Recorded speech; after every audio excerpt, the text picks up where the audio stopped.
Bonjour à tous, bienvenue sur ma chaîne. Merci pour votre présence, votre écoute et bienveillance. Je vais vous parler des chakras et de leur importance dans notre vie. Ils sont très nombreux, mais ceux dont je vais vous parler aujourd'hui sont au nombre de 7. Ce sont des centres énergétiques qui déterminent notre plein potentiel. Et ils ont une influence directe sur notre corps physique. Je vais commencer aujourd'hui par le premier, qui est le chakra racine. Celui qui est situé à la base de notre colonne vertébrale, au niveau du coccyx. Il est de couleur rouge. Chaque chakra doit être pris en compte dans son ensemble. L'un ne va pas sans l'autre, au contraire, ils sont associés. Ce sont des vortex et ils tourbillonnent de façon perpétuelle. Imaginez-les comme un ventilateur. L'énergie ne meurt jamais, elle change simplement de forme. C'est entre la naissance et nos 1 an que le chakra racine se forme, où l'on a besoin également de se sentir en sécurité. On apprend à vivre avec son corps et nous satisfaisons notre besoin essentiel de survie. Et cela, bien sûr, va dépendre de la famille, de votre famille, où vous vivez. Étiez-vous en sécurité, dans un endroit stable, ou avez-vous souvent déménagé? Ce chakra est le symbole de l'énergie, de l'action, de la force, de la vitalité, de la confiance en soi. Il permet l'ancrage, l'enracinement, la stabilité familiale, professionnelle, financière, matérielle. Il est en lien avec la terre. C'est un chakra masculin et il fournit l'énergie aux parties du corps comme le coccyx, le côlon, les os, les jambes et les pieds. Son existence physique est je suis en vie. Vous voyez les racines, les fondations. Son corps céleste est Saturne. Son symbole est le carré et son animal est l'éléphant pour sa force intérieure. Son sens est l'odorat. Sa couleur est en correspondance avec la nature, comme le rouge du crépuscule, le feu et l'argile rouge. Sa note de musique est le do. Et son énergie peut être stimulée avec le tambour, avec de la musique tribale, avec le son sacré à 256 Hz, une fréquence du solfège sacré. Il y a aussi les bols tibétains et le diapason.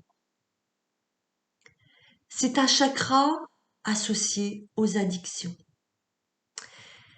S'il est hyperactif, donc trop puissant par rapport aux autres, vous aurez des tendances à être attiré par l'alcool, la drogue, les jeux d'argent, le tabac, trop de sexe, trop de travail, trop de shopping et une alimentation perturbée. S'il est hypoactif, ce sera l'anorexie, l'arthrite, des coliques, de l'insomnie, de l'obésité. En aspect négatif, il y aura une maladie intestinale, de la constipation, des troubles du nerf sciatique, des douleurs au dos, des varices, des troubles de la vessie, des reins, des douleurs à la prostate, maladie des os, de l'anémie, de la variation de la tension artérielle et même des problèmes cutanés. Incroyable, non? Tout ce que peut faire ce système.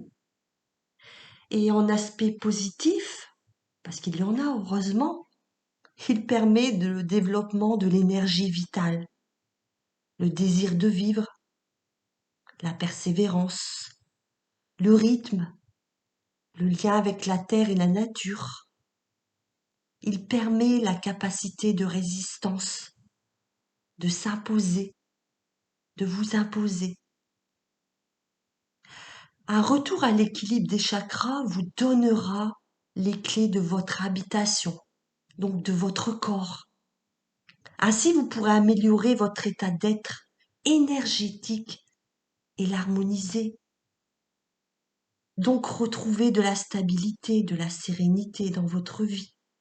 Car sans cet équilibre, des troubles psychiques apparaissent, en plus de ceux que je vous ai cités avant, comme des phobies, de la dépression, le manque de confiance, la tendance à trop dépendre des autres.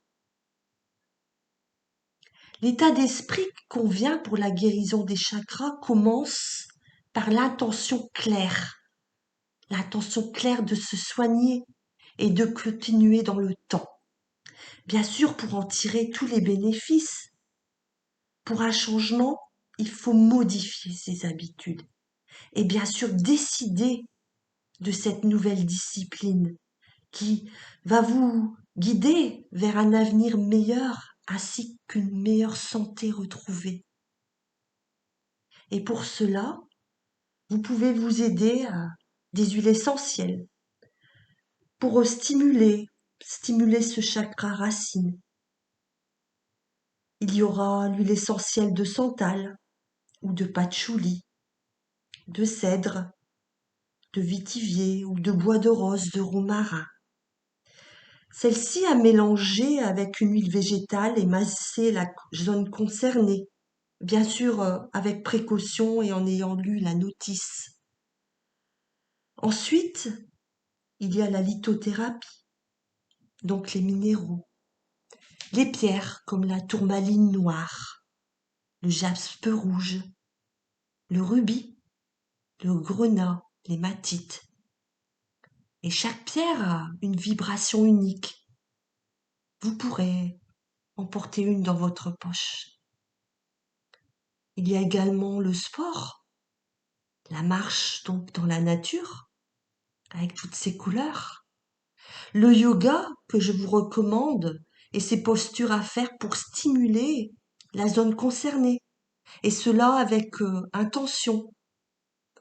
Il y a aussi la méthode Pilates et les massages où là vous pouvez associer les huiles essentielles, les pierres, le son et la détente.